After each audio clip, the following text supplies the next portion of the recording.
Je reprends la parole rapidement, en fait, juste faire un aparté sur une des dimensions qu'on aimerait explorer à l'avenir dans cette étude et qui nous tenait à cœur, qui n'a pas forcément de lien avec la biodiversité, qui concernait plutôt l'empreinte écologique en fait, des systèmes de végétalisation. Et donc, un peu pour prolonger les débats qu'a lancé Audrey ce matin, à juste titre, sur le fait que parfois, quand on se balade sur les toitures, on voit beaucoup de débris plastiques, etc. C'est vrai qu'elle nous a appris une chose, cette étude, c'est que sur les 36 toitures, si je dois le dire d'une manière un peu provocatrice, parfois il y a plus de plastique que de végétation et de substrat. Donc c'était quelque chose qu'on aimerait quand même investiguer dans notre étude, alors qui va avec cette question de la traçabilité à laquelle on n'a pas forcément accès, des composants produits par les fournisseurs. Donc pas de résultats ici, mais plutôt des pistes sur ce qu'on a pu effectivement relever sur les toitures. Voilà, je vous ai mis la coupe d'un système classique de végétalisation. Et donc, il y a le complexe d'étanchéité. Ensuite, il y a différentes couches, un pare-vapeur, une couche isolante. Non, ça, c'est l'étanchéité. Ensuite, la couche de drainage, généralement un anti-racine ou un feutre ou une bâche, etc. Puis le substrat et la végétation. Et beaucoup de systèmes étaient, comme celui-ci, en fait, des systèmes précultivés, soit des caissettes, soit des tapis. Donc pour l'instant, on n'a pas encore eu accès à l'ensemble de ces composants dans le détail, ni leur poids, etc. Voilà ce qu'on peut dire sur notre échantillon de 36 toitures. Alors 37, il y en a une qui a été ajoutée sur le tard. C'est qu'on en a 10 qui ont un seul composant artificiel, 7 qui ont jusqu'à 2 composants artificiels, 7 jusqu'à 3 composants artificiels, parmi lesquels, souvent, donc la même photo qu'Audrey ce matin, ces filets plastiques qu'on retrouve sur des toitures. Ici, c'est la toiture du collège Lucie Aubrac qui a été conçue en 2008. Donc en fait, 10 ans après, c'est déjà dégradé. Et on avait des microplastiques finalement partout sur la toiture. Des bâches ou membranes géotextiles, ici sur le cinéma Robespierre à Ivry. Et puis d'autres types de systèmes, alors là qui ne sont pas en relation avec nos toitures, mais qu'on a observé aussi, je n'avais pas les photos directement, soit des bandes de drainage ou des caissettes de culture des végétaux, et puis souvent des feutres, parfois 2 couches de feutres aussi, non biodégradables sur les toitures.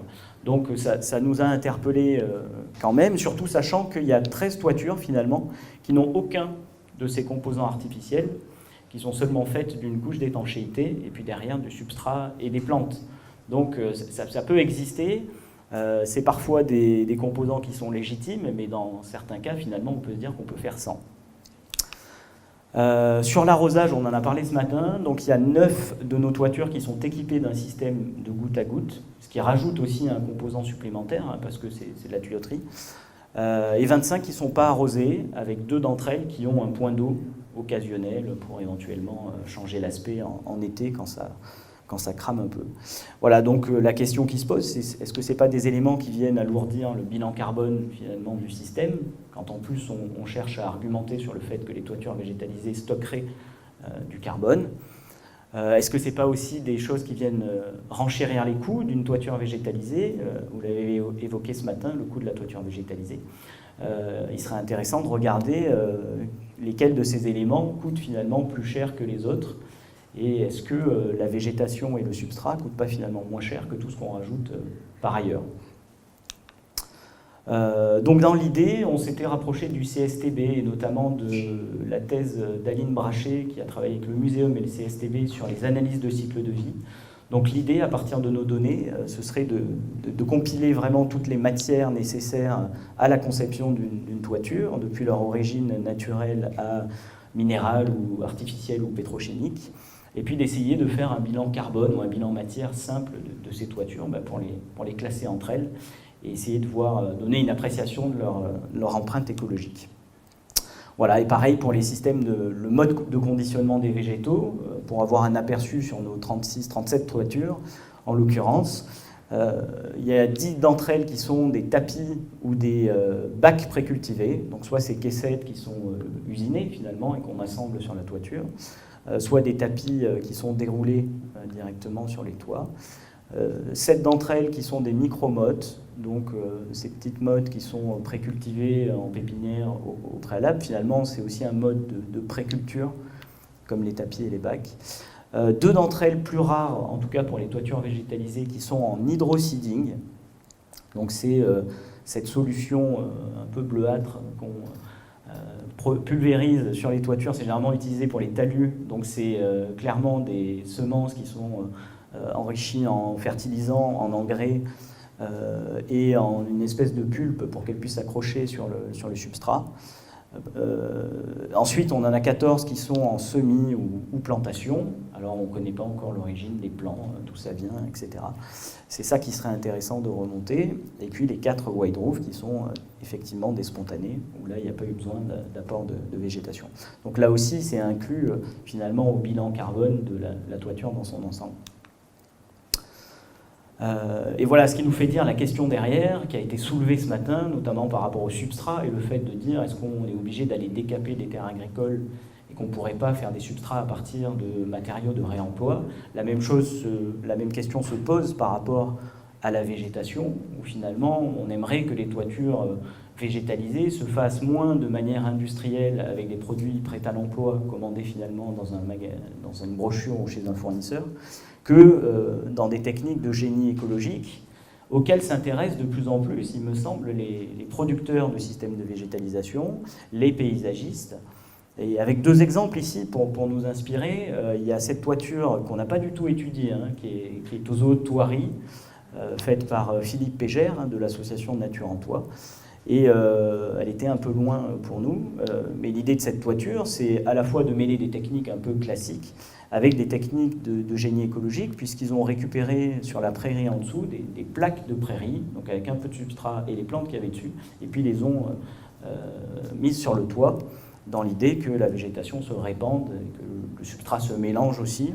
Donc j'ai trouvé ça tout à fait intéressant. Puis c'est la même démarche aujourd'hui qu'ont les architectes Chartier d'Alix, dont on a beaucoup parlé ce matin, et Aurélien Huguet, écologue, Raphaël aussi, toi tu y participes, sur cette idée de rénover un peu la partie prairie de l'école des sciences et de la biodiversité, avec de la récupération de foin d'une prairie qui est à proximité, moins de 10 km, pour épandre ce foin et puis utiliser plutôt de la végétation locale, dont on sait qu'elle est déjà de qualité, pour rénover. Et donc voilà cette idée aussi de soit utiliser des espèces locales, soit spontanées, soit d'aller se prélever en milieu sauvage finalement pour faire des toitures végétalisées. Les pratiques de gestion, Audrey on en a parlé ce matin, mais voilà pour avoir le détail sur l'ensemble de nos toitures, il y en a 13 qui présentent effectivement une gestion et 21 qui ne sont pas gérées. Là aussi, on entend souvent les toitures doivent être gérées. Alors ça dépend quel objectif on se fixe, si c'est pour un objectif de jardinage, de certains aspects esthétiques, ça peut correspondre aussi à une certaine volonté. Dans d'autres cas, c'est simplement pour contrôler, vérifier qu'il n'y ait pas des ligneux qui poussent sur une toiture qu'on ne voudrait pas. Il y a aussi des toitures qui ont vraiment une absence de gestion, sachant que dans l'absence de gestion, on n'a pas mis le contrôle annuel pour vraiment vérifier qu'il n'y ait pas de gros problèmes sur l'étanchéité ou sur les ligneux. Voilà, et ces interventions, elles sont assez variables finalement, avec une intervention par an sur 2 toitures, 2 à 4 interventions par an sur 4 toitures, et 6 à 10 fois par an quand même sur une autre toiture, et jusqu'à 1 fois par mois pour 2 toitures. Alors j'ai pas mis le détail, les interventions de gestion, c'est soit fauche, soit arrachage manuel, soit tonte. On a vu une tondeuse sur une toiture végétalisée un jour. Bon, on peut se dire, est-ce que par rapport aux espaces verts qu'on essaie aussi d'avoir en gestion écologique et différenciée, est-ce qu'il faut aussi tondre les toitures végétalisées avec des tondeuses? J'en suis pas certain. Donc on n'avait pas de résultat, Audrey, sur l'effet de la gestion sur la richesse en plantes, voilà. Mais c'est peut-être des choses aussi à creuser. Et voilà, oui, par rapport à ce qu'on disait ce matin sur parfois les toitures sont changeantes d'une année à l'autre, et Audrey l'avait dit pour une des toitures, et c'est aussi le cas pour celle-ci, c'est assez incroyable en fait.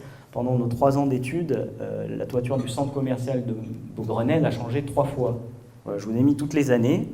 On est arrivé en 2018, c'était la Pampa, avec une belle prairie bien fleurie, etc. Et puis l'année d'après, en 2019, tout avait été changé. Et avec de l'ajout de composants artificiels par ailleurs, donc une belle bâche plastique, l'arrosage intégré, et puis qui correspondait à un nouveau mode de gestion et puis des nouveaux gestionnaires. Et puis cette année, en fait, là on n'y est pas allé, mais on a vu ça dans la presse, donc il y a une petite start-up qui s'installe sur la toiture pour faire de l'agriculture urbaine et planter des plantes aromatiques. Et donc à nouveau, ils ont changé le couvert végétal, rebâché, et puis changé les plantes. Alors j'espère qu'ils ont changé le substrat, parce que celle-ci, j'en ai pas parlé ce matin, mais elle fait partie des toitures où on a des niveaux de plomb et de zinc assez élevés. Et quand on regarde sur l'agriculture urbaine, hein, généralement les plants qui absorbent le plus les métaux lourds, ce sont les aromatiques. Donc l'idée, c'est aussi ça, de prévenir, grâce à nos résultats, qu'il faut faire attention, c'est peut-être pas les bonnes pratiques pour cette toiture-là. Donc voilà, des toitures qui ont changé en cours de route, et donc c'est difficile d'avoir des résultats un peu stabilisés quand il y a ces cas de figure. Voilà, et enfin, une question d'ouverture, hein, mais qu'on aimerait peut-être explorer aussi, si on arrive à récupérer les données, c'était de regarder dans notre échantillon de toiture lesquels avaient été une végétalisation effectuée lors d'une rénovation de bâtiment par rapport à celles qui étaient en construction neuve. Donc, vous voyez qu'il y a à peu près 60% de toitures qui ont été faites, de végétalisation qui ont été faites au moment de la construction du bâtiment sur des bâtiments neufs, et puis 40% à peu près qui ont été faites lors d'une rénovation.